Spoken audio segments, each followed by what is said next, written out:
नाकाबिले तरदीद सबूत सामने रखे गए हैं। किस तरीके से सोशल मीडिया ऐप के ज़रिए किसी को हायर किया जा रहा है, पाकिस्तान में ट्रेंड किया जा रहा है, टारगेट दिए जा रहे हैं, आईडीज़ पहुंचाई जा रही हैं, फिर उसके बाद पैसे किस तरीके से किस तरह छोटे छोटे किस्तों में दिए जा रहे हैं कि वो ट्रैक ना किए जा सकें। पाकिस्तान को जो जैसे ज़ैगम साहब ने कहा है कि नैरेटिव बिल्डिंग पे काम करने की ज़रूरत है कि हमारे साथ जो दहशतगर्दी हो रही है, गालिबन सिर्फ पिछले एक साल में हज़ारों जानें यहाँ पाकिस्तानियों गई हैं दहशतगर्दी के वाक़यात में।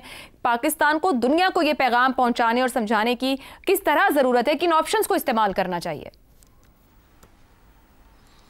देखिए यार, इस पर बहुत तवील बात हो सकती है और वो भी तारीख़ की ज़बान में, लेकिन मैं मुख्तसरन आपको अर्ज़ कर देता हूँ। यहाँ लंबी चौड़ी किसी तकरीर शकरीर की ज़रूरत नहीं। दो बेसिक प्रॉब्लम। देखो बात सुनो, पहली बात हमें ये जानना चाहिए और हम जानते हैं, सब जानते हैं कि मौजूदा गुज़श्ता से गुज़श्ता और गुज़श्ता से पैवस्ता हिंदुस्तानी हुक्मरानों की तो साख्त और सोच अपने इक़्तिदार के रोज़े अव्वल से ही जहरीली, गैर इंसानी और दहशतगर्दाना है। इसको कौन चैलेंज कर सकता है? सो मेरे लिए ये बीमार सोच और ये इंकशाफ ना कोई इंकशाफ है, ना हैरान को ना खबर है। रह गया हमें क्या करना चाहिए, वो करना वरना हमने कोई नहीं है। अर्ज में कर देता हूँ, दो तीन ही फ्रंट्स हैं। फौज अपना काम कर रही है। नाम निहाद सियासी माफियाज इस मुल्क के, सियासी कम्युनिटी कह लें, बाइज्जत करना है इनको, उनको फोकस करना चाहिए पाकिस्तान की इक़्तिसादी मजबूती पर। सही। लूट मार को कम से कम करने पर। आज मैंने पढ़ा है अखबारों में बेनज़ीर इनकम सपोर्ट के प्रोग्राम में करोड़ों का। मैंने कहा करोड़ों की औकात क्या है? अब पाकिस्तान का करोड़ तो 50 लाख का भी नहीं है, लेकिन है। आपके यहां थाने बिजली चोरी करते हैं और वो एंटी नारकोटिक्स वाले नारकोटिक्स बेचते हैं। सो ये किसका काम है? फौज करेगी? हमारे यहां रिवायत है क्या? चलो सैलाब जलजला तो समझ में आती है, वो तुमने घोष स्कूल पकड़ने के लिए भी तुम्हें फौज चाहिए? कौन लोग हो तुम? देखो बात सुनो, ये पाकिस्तान की जो ये मैं क्या कह रहा हूं, हम सब जानते हैं, मेरे साथी मुझसे बेहतर जानते हैं इन लोगों की असल औकात क्या है।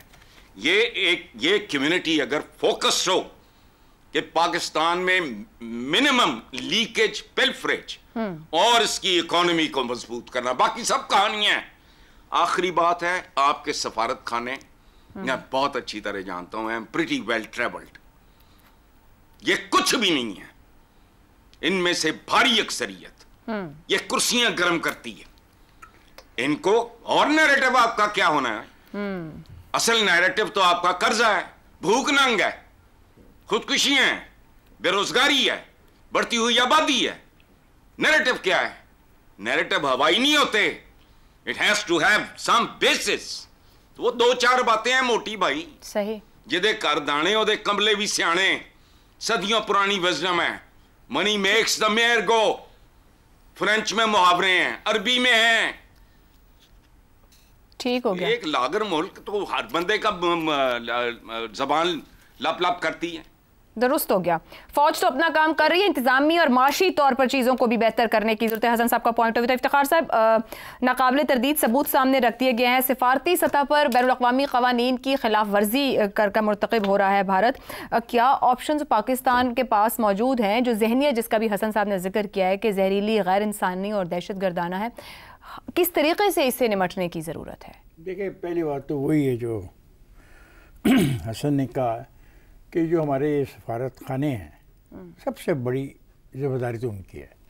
जो अफ़वाज पाकिस्तान की ज़िम्मेदारी थी, उनके एक जो हिस्सा है ISPR के तरफ से, उन्होंने तो सामने ला के रख दिया कि भाई ये है मेजर संदीप वर्मा जो ऑपरेट करता है।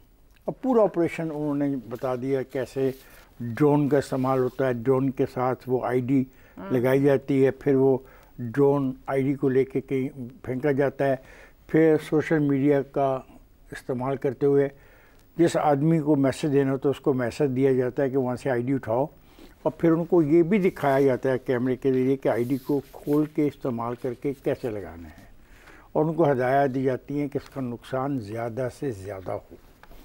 پیمنٹ کا طریقہ کار نارمل ہے، جیز کے ذریعے کیا جا رہا ہے، جو ایزی پیسہ کا اکاؤنٹس ہیں اس کے ذریعے کیا جا رہا ہے۔ یہ بھی تو پھر حکومتوں کے کام نہیں دیکھ رہی ہے، بینکس کے چینلز یوز ہو رہے ہیں یا ایزی پیسہ کے چینلز یوز ہو رہے ہیں؟ بالکل دیٹ از ایزی۔ یہ تو دیکھیں آج ایک اتنی واضح، ایک اتنا سمپل طریقے سے ہمیں ایک بات سمجھائی گئی ہے کہ ڈرون چیز بھیج دی گئی، چیز کو لینڈ کرا دیا گیا، میسج دے دیا گیا، چیز وہاں سے اٹھا لو، اس طرح کھول لو، وہاں پہ لگا دو، نقصان کر دو، اٹ از اوپن۔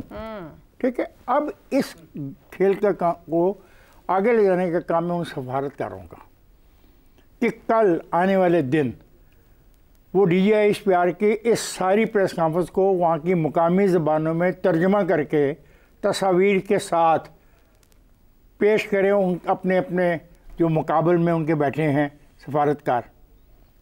یہ ان کا کام ہے، ہماری طرف سے تو کام ہو گیا، اب آئیں قوم کی طرف سے۔ اب قوم کو یقین آ جانا چاہیے نا کہ یہ جو سوشل میڈیا یہ اس کس مقاصد کے لیے استعمال ہوتا ہے۔ مثلاً ایک آئی ڈی ہے @عادل سم، تو ہم جو یہ چیختے رہے ہیں اور چیخ رہے ہیں کہ یہ جو ہندوستان سے جو آپریٹ کیے جا رہے ہیں ان پہ نظر رکھو، ان کا پیچھا کرو۔ کسی ایک کا پیچھا کیا تو پہنچ گیا نا، یہ تو ایک ہے نا۔ اور وہ لوگ جو پاکستان کے اپنے آپ کو کہتے ہیں کہ ہم پاکستان میں پیدا ہوئے تھے اور دنیا میں باہر بیٹھ کے پاکستان کی دشمنی کر رہے ہیں، یہ ان کو بھی میسج ہے کہ تم بھی یاد رکھو کہ جو کچھ بھی تم کہہ رہے تمہارا بھی ایک ایک فکرہ ریکارڈ پر ہے، تمہاری ایک ایک کارستانی کا ریکارڈ پاکستان کی ایجنسیوں کے پاس موجود ہے۔ تمہیں جو یہ غلط فہمی ہے نا کہ تم پکڑے نہیں جاؤ گے، اس بھول سے باہر نکل آؤ۔ صحیح۔ پھر یہ جو بات ہے سب سے اہم کہ وہ ہے کہ ہندوستان کا رویہ کیا ہوگا۔ ہندوستان کے رویے کے بارے میں ہم نے واضح کر دیا ٹیٹ فار ٹیٹ ہوگا، حملہ ہوا تو اس کا جواب دیا جائے گا۔ اور یہ جو کہانی ہے نا یہ کچھ بھی نہیں ہوگا، غلط فہمی کا شکار ہیں یہ لوگ۔ اور میں بہت خوش ہوں آج یہ دیکھ کے کہ صرف ایک جیلم ہے سٹی، وہاں سے ایک آدمی گرفتار ہوتا ہے اور اس کے ذمہ کام لگایا گیا تمام کشمیری ایریے میں، برنالہ میں، بھمبر میں، یعنی اس علاقے کے اندر ایسی فضا پیدا کر دو، ایسی صورتحال پیدا کر دو، 10 بندے وہاں مر جائیں، 5 بندے وہاں مر جائیں، 6 کی ٹانگیں ادھر ٹوٹ جائیں، تاکہ وہاں پہ خوف اور ہراس پیدا کرنے میں کامیاب ہو جاؤ۔ اور لوگ کہیں کہ یار یہ تو حکومت تو ناکام ہو گئی ہے، یہ تو سنبھال نہیں سکتی ہے، روز دھماکے ہو رہے ہیں۔ تو ان دھماکوں کو کہ جس طریقے سے آج پیش کیا کیس، آئی ہوپ کہ تمام پاکستانی اس کیس کو اپنی اپنی سطح پہ آگے لے کے جائیں گے، اور سفارتکاروں کی زیادہ ذمہ داری ہے کہ وہ اس کیس کو D G I S P R کی جانب سے جو ڈیٹیل سامنے رکھی گئی ہیں وہ دنیا کے دارالحکومتوں تک اسی تفصیل سے سامنے رکھے اور پہنچے۔